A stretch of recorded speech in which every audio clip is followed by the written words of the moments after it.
Voilà, à 8h18, bonjour Frédéric Bonjour. Vion qui est là, avec nous, avec vous, pour poursuivre et terminer d'ailleurs notre série sur les impôts. Oui. On a démarré en début de semaine, effectivement c'est d'actualité. Avec cette question qui agite depuis le début de la crise sociale en France, celle notamment que l'on appelle des gilets jaunes. Est-ce que oui ou non, ce sont les classes moyennes qui supportent, j'allais dire, l'essentiel de l'impôt ? Vous allez voir qu'on peut le penser, ça dépend de quoi on parle. Qu'est-ce que c'est que des classes moyennes, qu'est-ce que c'est que des riches ?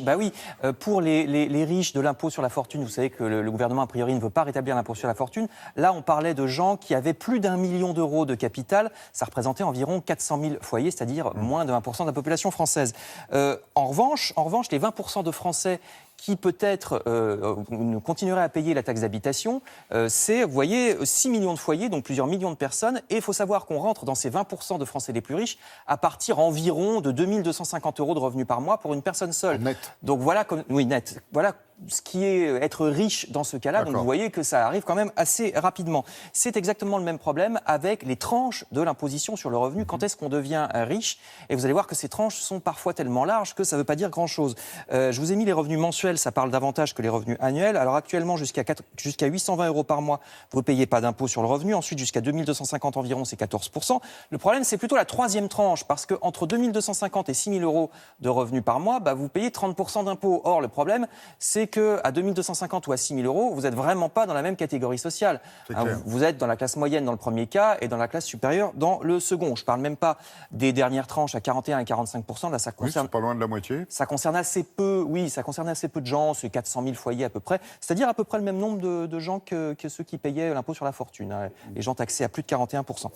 Alors, c'est cette question précisément, c'est que ça montre que contrairement à ce qu'on croit, les pourcentages d'impôt sur le revenu ne sont pas si élevés pour les gens vraiment très très riches. Ils ont même été beaucoup abaissés ces 30 dernières années, ces taux d'imposition vraiment des revenus supérieurs. Vous savez que l'impôt sur le revenu date de 1915, c'est surtout depuis 1946 que c'est un impôt important en France.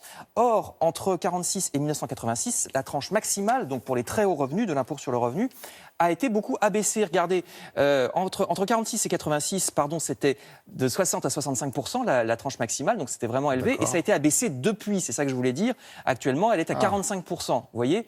Donc vraiment, pendant une quarantaine d'années, il y avait plus de 60% d'imposition pour les plus riches, et aujourd'hui 45%. Et même chose pour les tranches. Vous voyez, on est passé de 14 tranches à 5, c'est-à-dire un impôt qui monte beaucoup plus vite quand vous êtes dans les classes moyennes qu'auparavant où c'était beaucoup plus progressif. Et ça donne cette courbe foncée qui baisse. Qu'est-ce que c'est ?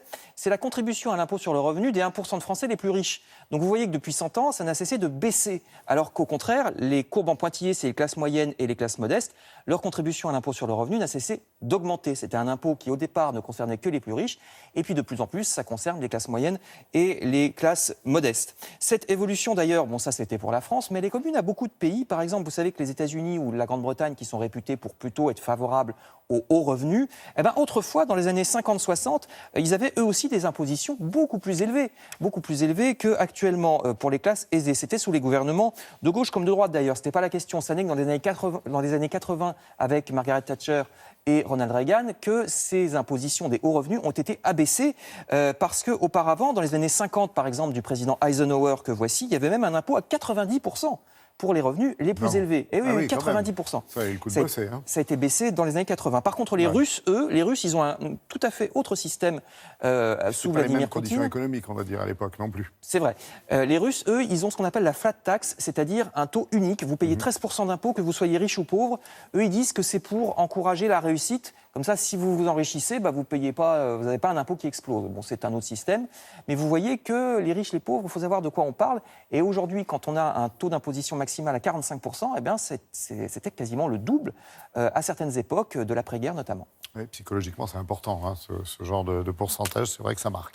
Merci beaucoup pour ces explications très claires.